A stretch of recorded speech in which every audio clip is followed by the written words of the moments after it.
your gateway to the secrets of the toy industry. Here, Jason Hsieh, a toy entrepreneur and expert in the field. Every product we develop is really inspired by some of the real life experience that we have with our son. 60% of all toys last year were sold on Amazon, which is incredible. Be passionate about it because it's a road, it's a journey. Like when you have an idea that you think is like gonna somewhat like change the world, make things better, I'd say go for it. We'll guide you through the enchanting world of toy design, marketing, and manufacturing. Now let the unboxing begin. Welcome back to another episode of Toy Business Unboxed. Today we're joined by Joseph, the founder of Boardwalk Puzzles. From teaching and tech to building company that now best known for premium US-made puzzle. Joseph have really seen a lot of different aspects of the industry. We'll dive into how he have the success that he have and his creative approach when it comes to art, design, and also the challenge of scaling a toy company in the midst of the tariff and all the other challenges that we all face as an industry. Thank you so much for joining us on the podcast today.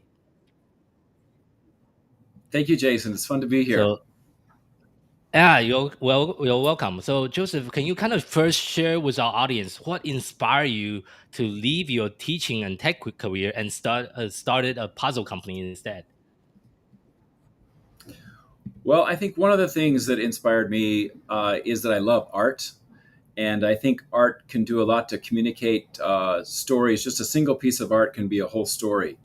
And so the puzzle industry is really all about art. Like people are buying the puzzles based on the box and the art that they see. They fall in love with a piece of art, and then they spend the next 5 hours with it, putting it together. So it's a little bit different than if you're going to a museum and appreciating art, it's great because you can see the originals and everything, but you don't spend very long, a few minutes with each piece of art. And when you're doing a puzzle, you might be having a great conversation with a friend or one of your kids, and you're also immersed in the art. You're spending maybe 3 or 4 hours, 5 hours with that piece of art.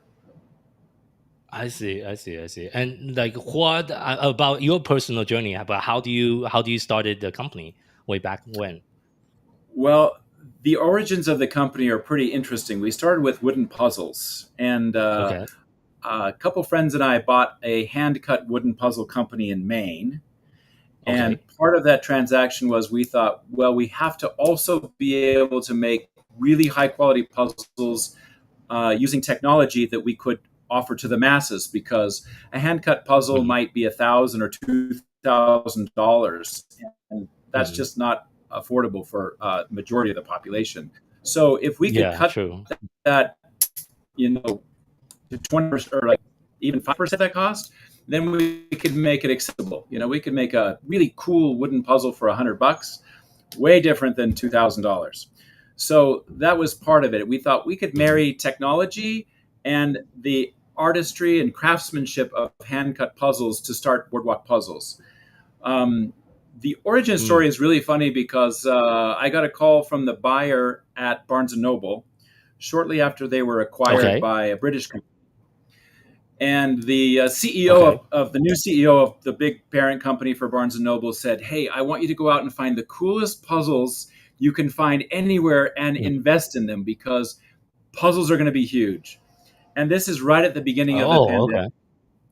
So she called me and she said, "Hey, I saw that you have this company, Waterford Puzzle Company, which is the hand-cut wooden puzzles. Tell me about it. Can we get some puzzles from you? We want to put them in our flagship stores." And I said, "Sure. But we also have this other company that we're just beginning called Boardwalk Puzzles." And she said, "Oh, I want to know. Tell me everything." So I was telling her about it, showing her the brand, and that the vibe was all about craftsmanship and quality and fun, how people spend their summers outdoors on the boardwalk or at the beach or at the coast. And she said, "Send me a sample." That's when the stress started, because we hadn't made anything yet. So I found a company I found a company that could hand cut a puzzle.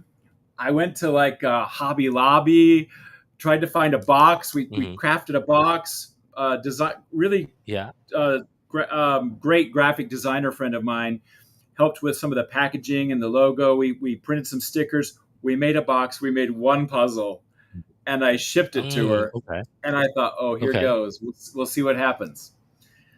So, Jason, I'm just waiting there. And 2 weeks later, I hadn't heard from her. And I'm thinking, well, certainly it had to have arrived by now.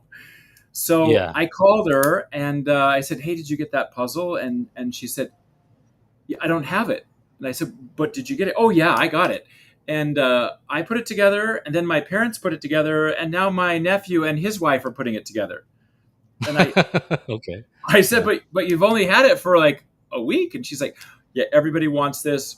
We're all in. We want to be your launch customer. And tell me what you can provide from Boardwalk Puzzles. So we were, diving headfirst in. They placed a huge order. At that point, we were Steve Jobsing it out of the garages of the house. Mm-hmm. All this sanding equipment, finishing with buffers and wax and packaging. And it was just really intense because friends of mine that were school teachers, doctors, hairstylists, people were over at night after work helping us finish these puzzles.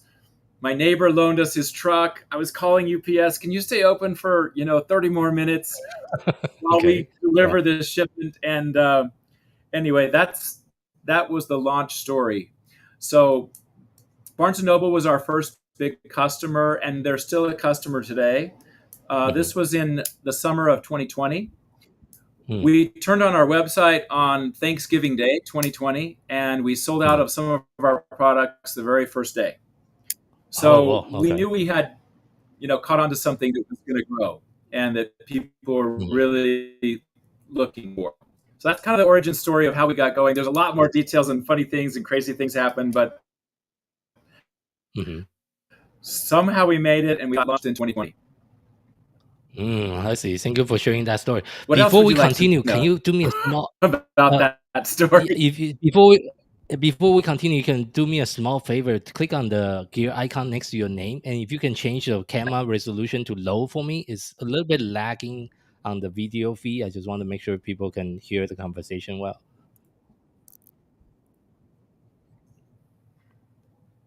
Yeah, we'll see if that works any better. I think that should help. Okay, yeah, I think that should help with the laggy video feed. Sometimes when we're live streaming, that we'll make sure we edit that out. But I guess thank you so much for that amazing story. I would say Barnes & Noble is usually where people work like many years to get into, instead of starting the company and all of a sudden you're in Barnes & Noble. That's an incredible journey and very, very different story than other companies I have interviewed over the years. And the other question I think that really raised, the challenge you face is, I imagine that initial order from Barnes & Noble must be huge, but you don't even have all the operation facility all figured out yet. How do you get all the order out the door when the company is so new? So, well, we basically just started working 18 hours a day to get it done. Like I said, I roped in a lot of my friends from every different profession possible, and they were helping at night. We found a company to cut our puzzles. We ordered special wood for the puzzles. We did a lot of testing initially, so we were kind of ready to get going, but we had no idea how much work it would be to fulfill that initial order, because the initial order was quite large, even though it was only going into about 50 of the Barnes & Noble stores.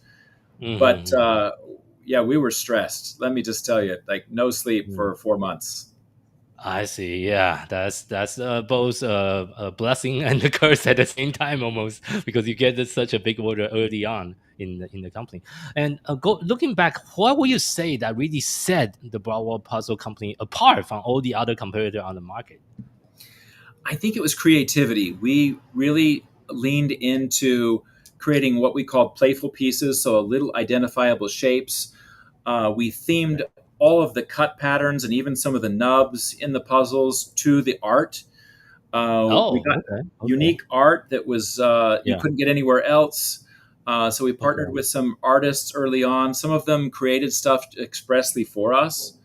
So it was really somewhat luck, a lot of hard work, and just really leaning into the creativity so that they were a very unique product that really didn't exist on the market.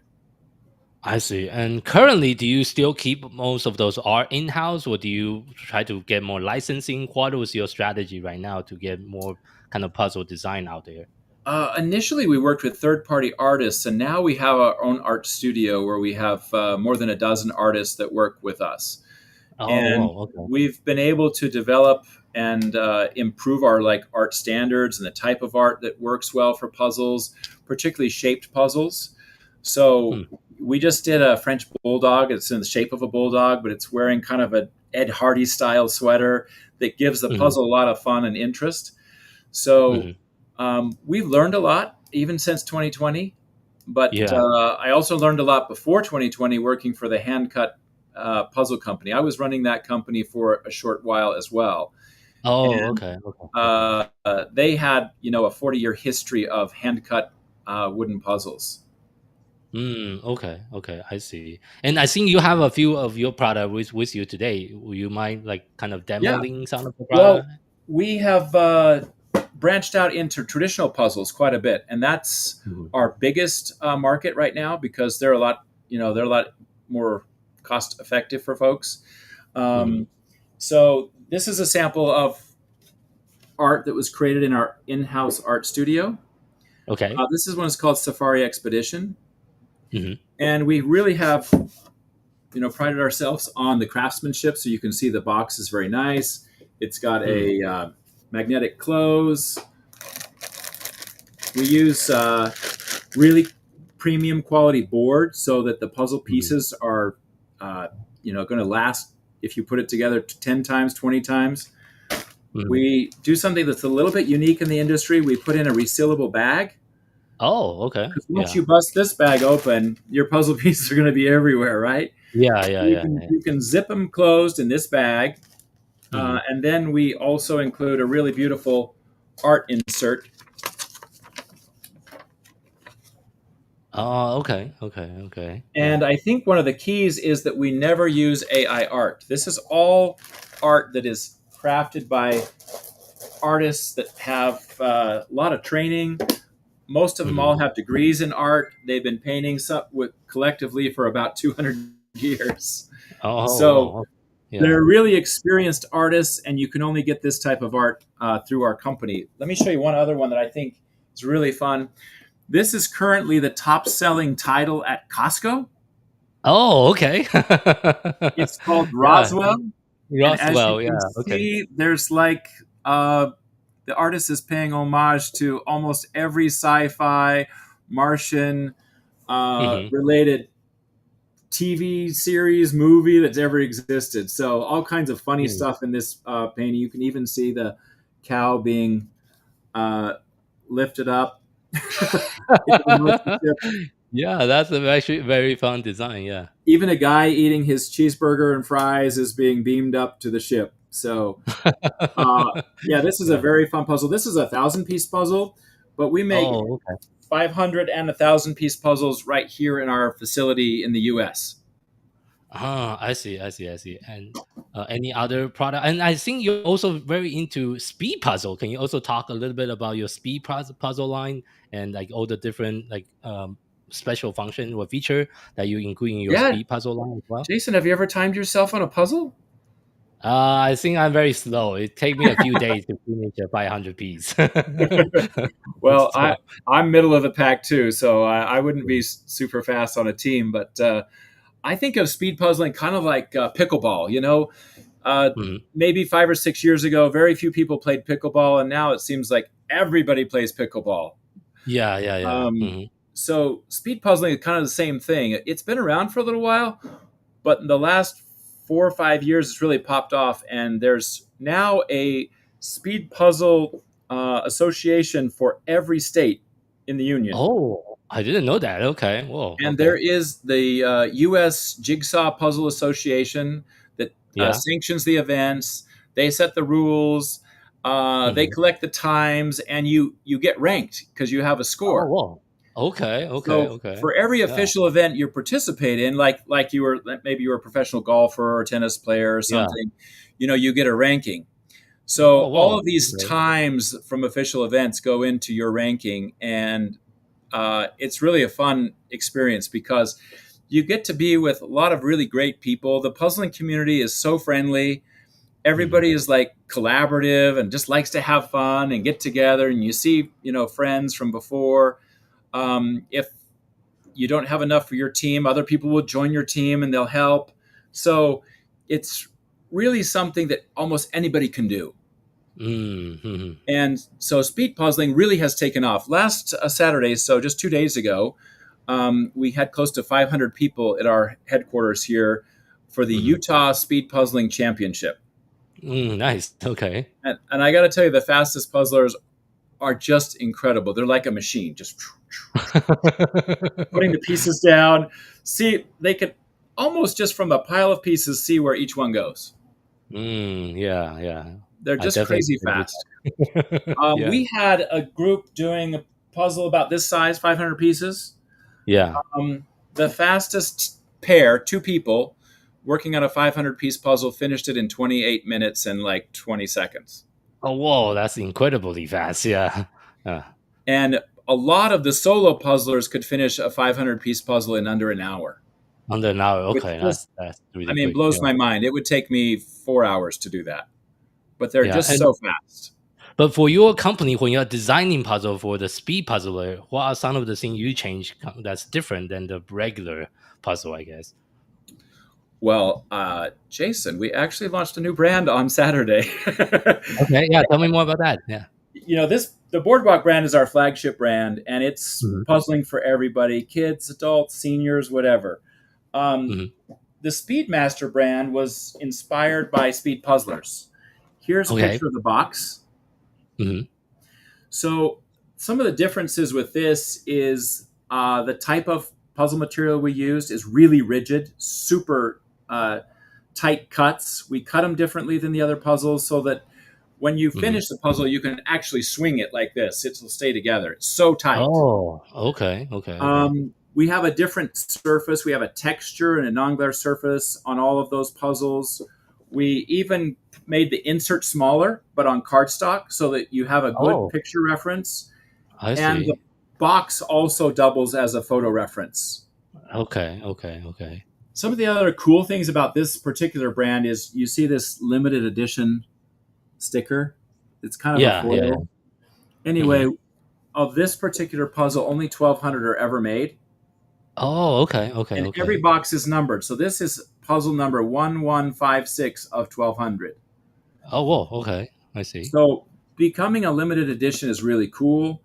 It also Mhm. is great for speed puzzling because most of the people haven't seen these puzzles before. They know that it's Yeah, rare. yeah.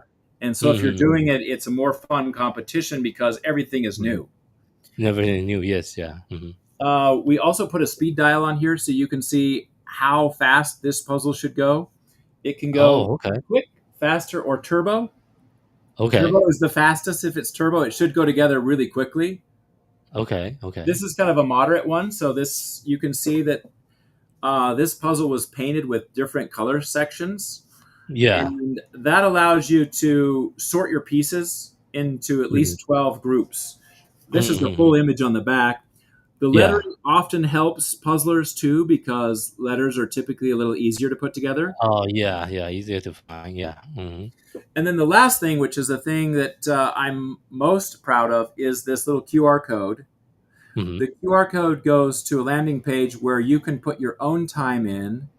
You Mhm. can put notes in to compare with other puzzlers, your experience with this puzzle, and you can also see official results from competitions that were sponsored by the or sanctioned by the Oh, Utah Jigsaw okay. Puzzle Okay, or the okay, U.S. okay. Jigsaw Puzzle Association. Yeah, So I yeah, see. it's a great way to like help build the community, and you know, people can interact and talk about their experiences, etc. So Mhm. we're really excited about this. Only 2 titles have launched so far. Here's the other Okay, one that launched. I've got that upside down. okay. Yeah, yeah, yeah. So the I see. art is also quite contemporary, a bit different than what you see on a lot of puzzles. And again, Mhm. it's not AI art. So Mhm. it's all hand painted by one of our artisans. Oh, whoa. One of Okay. these artists is from California, and one is originally from Mexico, but then Idaho, and then now living in Utah. I see. Thank you so much for sharing that. So that, yeah, that's the very interesting and very fun product line to definitely work on. So I want to kind of go back a little bit, talk Sure. about like I've been running this company for a few years now. What are some of the biggest surprise about running a puzzle company that you face over the years? Well, the crazy nature of the tariffs, number one. Like, is there Okay. a tariff? Is there not a tariff? Because even though we're making things in the US, Yeah. we're still sourcing materials from all over the world, Overseas. from Yeah. Europe, True. from Asia, etc. Mm-hmm. So that's a challenge. The tariffs have also impacted equipment, getting equipment into the Okay. US. So, Yeah. Yeah. we'd like to do more in the US, but just getting the equipment to the country can be prohibitively expensive. I So, see. I think that's probably the biggest surprise. Uh, Mhm. the next biggest surprise is how often things break. Ah. Okay. Equipment Okay. breaks that you think, okay, this thing has been running just fine for the last 500,000 puzzles, and today it won't even turn Mhm. on. It's Ah. like, I see. what's Yeah. happening? So we have a really good Mm-hmm. team that does a lot of those repairs. Mm-hmm. We get support from the manufacturers too, but just making sure that you account for potential downtime on equipment when you're trying to fill a big order. I think I mentioned, and you also know that we sell in Costco. Yeah. Um, Costco doesn't order a handful of anything. They order, Yeah. They truck order a lot. after Yeah. truck after truck. And we got to Yeah. make sure that we deliver that on time because they have a Mm. window, a selling season for every product that goes into Costco. We got to make sure Mm-hmm. we hit that selling season and that we have the Yeah. best product available. I see. I see. Just one out of curiosity, when is the selling season for puzzle? Well, puzzles are typically a Q4, Oh, okay. fourth quarter. So Makes they sense. are October, November, December. Okay. However, because Costco is also where people buy a lot of gifts, we go in about Yeah. mid Q3. So our Oh, puzzles okay. Okay. typically show up about the middle of August Okay. in Costco and then Yeah. sell through the end of the year. I see. Okay. Okay. Okay. Um, Interesting. it might not be obvious on the surface, but once you think about it, a lot more people do puzzles when it's cold outside. So That's true. the Yeah. fall and winter are like high puzzle seasons, and the further Season. north you go, the more puzzles people do. That's true. That's true. Too cold to get outside. Yeah, that makes 100% sense. So, So yeah, yeah. there's a lot of factors with that. And when we sell puzzles to Costco, we Mhm. have all different assortments because we're sending stuff to the Northwest. So you want puzzles about Oregon and Washington and Northern California and the national parks in Idaho, stuff like that. So Mhm. we try to have a good regional assortment mixed in with national titles. Like, we could sell I see. Roswell anywhere Yeah. because everybody's interested in UFOs and Yeah, that's crazy, true. stuff. Plus, Yeah. it's just a super fun image. But Yeah. a title like Bend, Oregon is really going to do well in one region and not necessarily Mm. in Florida or Ohio. That's true. Okay. Okay. Yeah. Got it.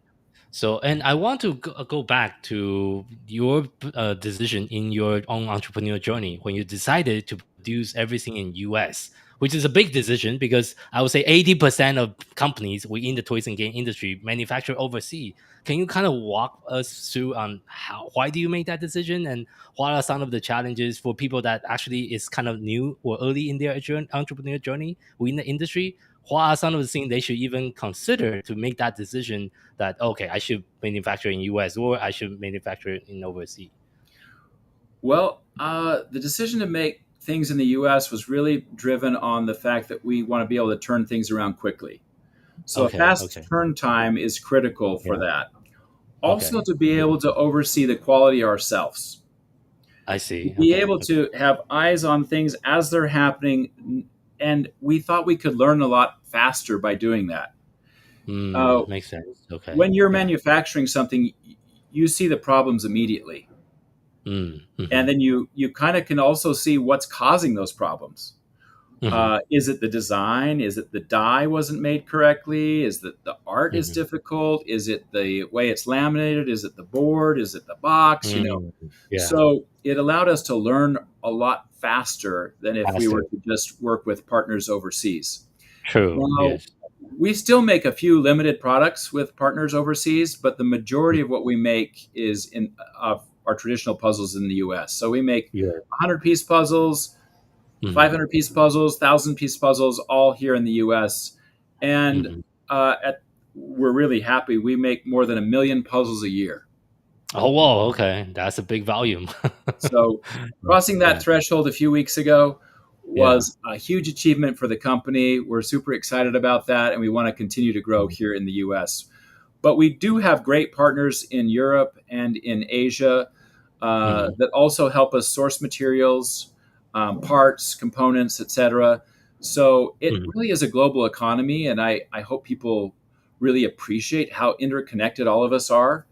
Because even though we make things in the U.S., we do rely heavily on our partners all over the world to help us be successful. So we don't want to downplay that at all. And there are significant cost challenges for manufacturing in the U.S. Everything costs more in the U.S. Power costs more. Insurance costs more.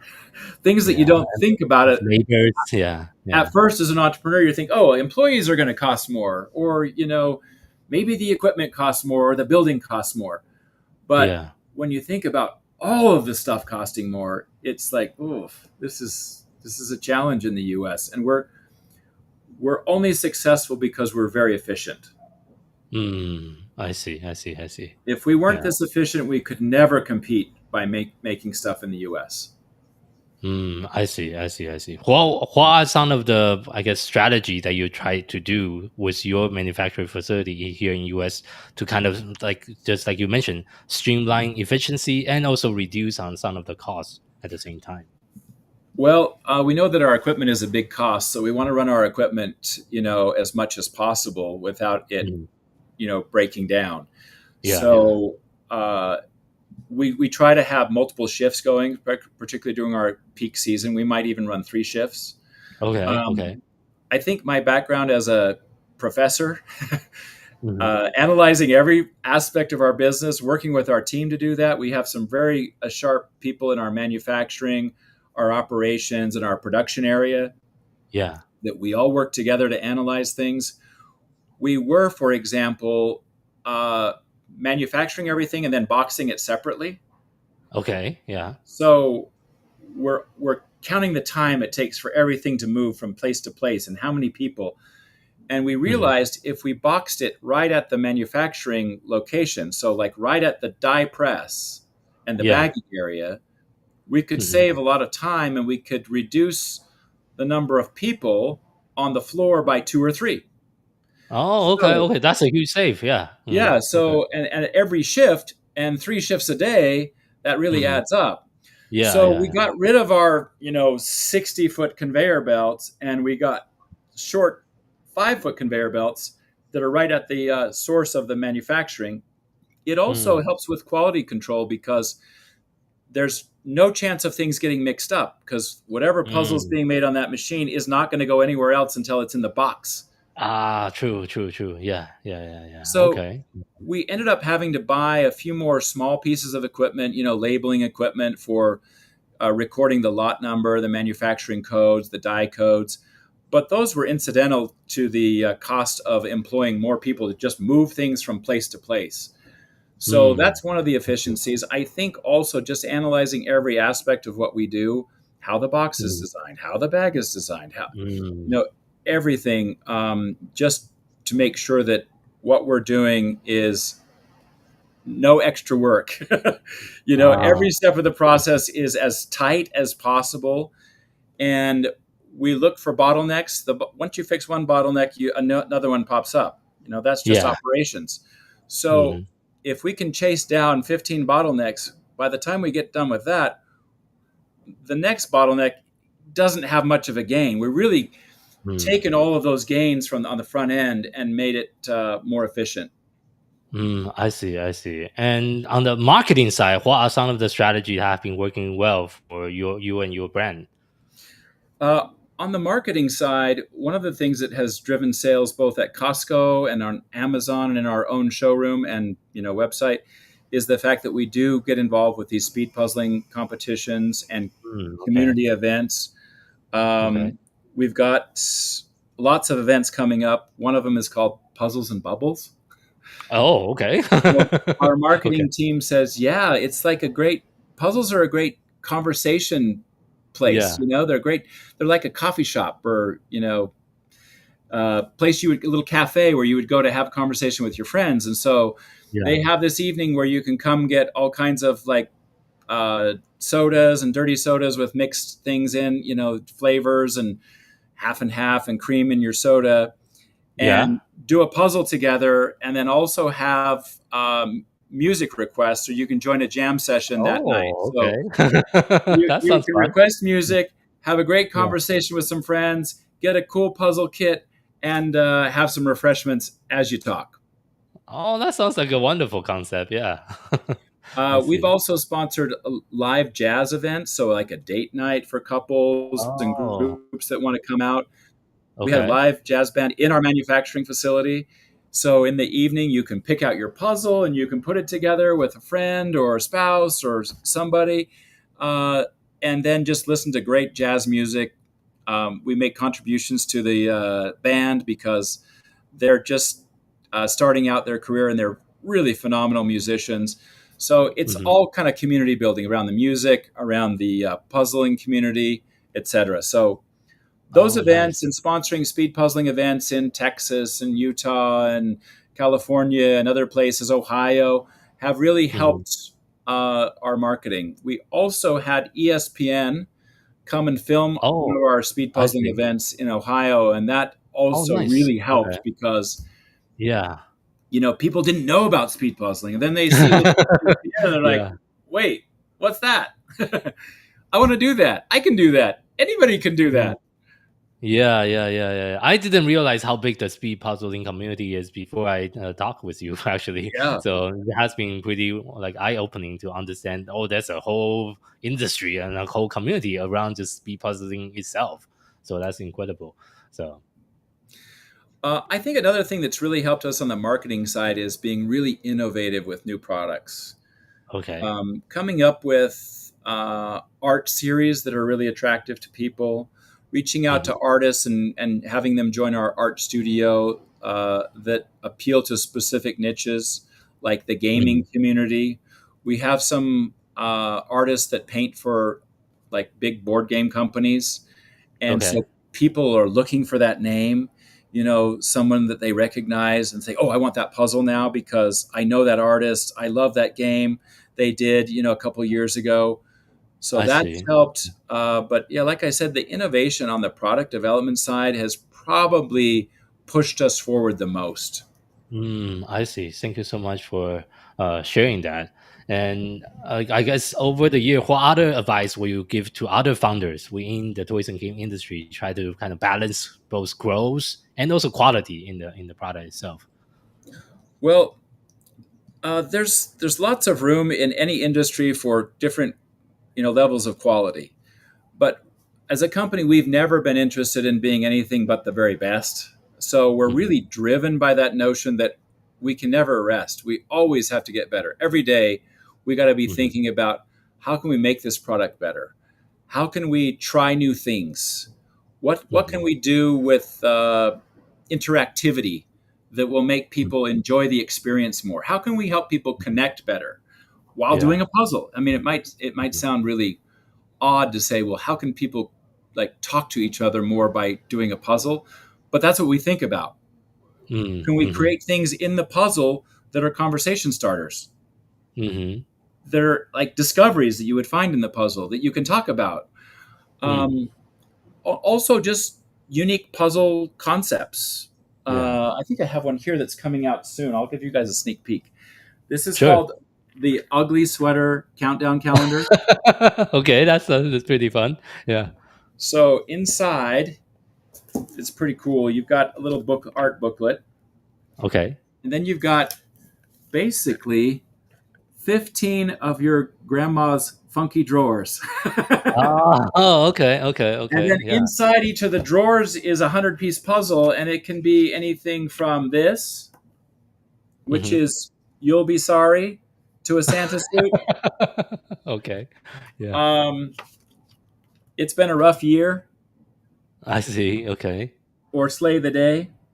hmm Uh, this particular product is designed for people who want to have a fun holiday tradition or Yeah. who want to do a fun activity at a party.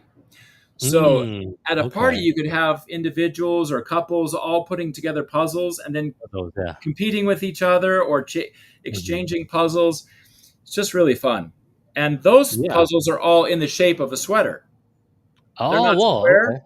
They're It's not not square. Okay. rectangular. They're all cut in the shape of unique sweater, and every sweater has a different shape. Oh, So okay. Very interesting. we don't spare any expense when it comes to like product development. It would be easy to create one die. Instead, we created 15 dies for that specific product. Oh, I see. Yeah, so I can definitely see the dedication and the time and effort that you and your team put into the product development processes for sure. So, And we really have talented artists, as you could see, that painted each of those sweaters, and a talented design team that designed this cool box that is a sweater texture. mhm. And it's really fun to work here. I know some people kind of dread going to work, and I get excited to come to work every day because I keep thinking, well, what are we going to create today? Yeah, What that's a problems good can we mindset. solve today? How can we make this even better? Yeah, and also have fun at the same time, right? We're in the toys and game industry after all. Well, So, our company are the testers for our products. So every I month when see. we have our town hall meeting, we spend a little bit of time testing a product, having our own competitions. We launched playing cards. We tested the playing cards. We played games. People won prizes. And Oh, then we're nice. back to work. Yeah, that's fun. That's a wonderful company culture to be in. So thank you so much for sharing that. And as well, wrapping up today's interview, if you have to share one piece of advice with someone that's just getting started within the toys and game industry, what would that be? I would say do something that makes you happy. If you like the product you make, others will like the product too. If you're obsessed with the quality of it, other people will be obsessed with the quality of what you make. Mm, So really lean into what, as an entrepreneur, makes you excited. What makes you happy, because chances are there are a lot of people just like you. There are a okay. lot of people like me that love art and that love creativity and that love the quality of what we make. And hmm that's why our company, even during this like slow time in the economy, we're continuing to grow, and this will be our biggest year yet. We're going to have our Mm, best year in 2025, and I think it's because we really do lean into what we love, and that is mm, great art, great quality products, and products that really help people connect. I Um, see. you can go to a movie with your family or friends, but you're not going to hmm talk much. You sit down to do a hmm puzzle, you got a couple hour conversation that could be really fun and meaningful, as well hmm as putting a creative picture together. So hmm that's what I think. Just lean into what you love, because others will love it too. I see. Okay. Thank you so much for sharing that. That's a wonderful piece of advice. And for our audience that would love to learn a little bit more about you and your company, where is the best place for people to find you online? Boardwalkpuzzles.com is our website, and you can find out everything about our company there. You can also find us in lots of retail stores. hmm We're in all 600 plus Costco's in the US. We're on hmm Amazon. We're on hmm Target.com. hmm So you can find us all over. I see. Thank you for sharing that. Boardwalkpuzzles.com is probably the easiest, though. Got it. Got it. I will make sure we put that in the show note. And thank you so much for your time today, sharing your journey and within the industry and sharing all your knowledges and experience with the rest of us as well.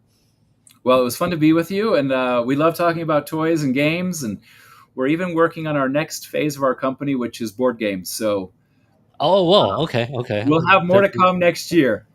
I see. Thank you for sharing that as well.